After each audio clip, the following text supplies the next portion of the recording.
మానవుడు ప్రకృతి యొక్క పనిముట్టు. అతడు అపారంగా శక్తిని కలిగి ఉన్నాడు.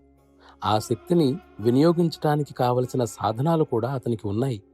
ఆ అద్భుతమైన సాధనమే మనస్సు. అది పూర్తిగా మానవుని ఆధీనంలో ఉంది.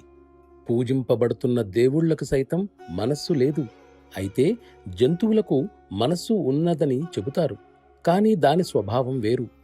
సజీవమైన చైతన్యం కల మనిషి మనస్సుతో కనుక పోల్చి చూస్తే అది ఒక జడత్వ స్థితిలో ఉంటుందని చెప్పవచ్చు. సృష్టి నిర్మాణం కోసం భగవంతుడు చేసిన సంకల్పం వల్ల ఏర్పడ్డ మొట్టమొదటి క్షోభ్ నుండే మనసు పుట్టింది.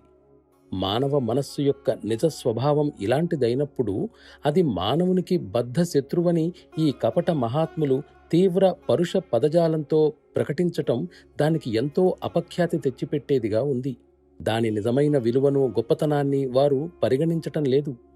నిజానికి అన్నింటినీ కార్యరూపంలోకి తీసుకువచ్చే ఏకైక సాధనం మనస్సే.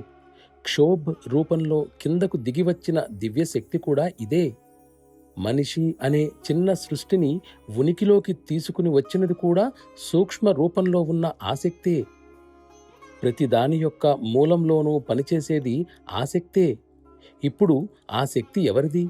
దైవానిదా లేక మానవునిదా? సమాధానం సులభంగా చెప్పవచ్చు. ఎందుకంటే దేవుడికి మనస్సు లేదు కనుక. అది ఖచ్చితంగా మానవునిదే. ఆయనకే మనస్సు ఉండి ఉంటే ఆ దేవుడు కూడా సంస్కారాల ప్రభావానికి గురై ఉండేవాడు. అందువల్ల మూలంలో పనిచేసేది మానవ మనస్సే అయి ఉండాలి. మానవ మనస్సులోని చెడు గురించి మనం చాలా వింటుంటాం. అది దిగజారిన ప్రస్తుత పరిస్థితిలో ఉన్న మనసును ఉద్దేశించి చెప్పినది కావచ్చు.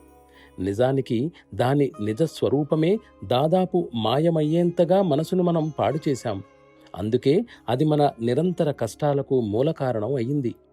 ఆ విధంగా ప్రకృతి యంత్రాంగం సక్రమంగా పనిచేయటానికి మనస్సు తోడ్పడకపోగా అది ఆటంకంగానూ అవరోధంగానూ మాత్రమే పనిచేస్తోంది.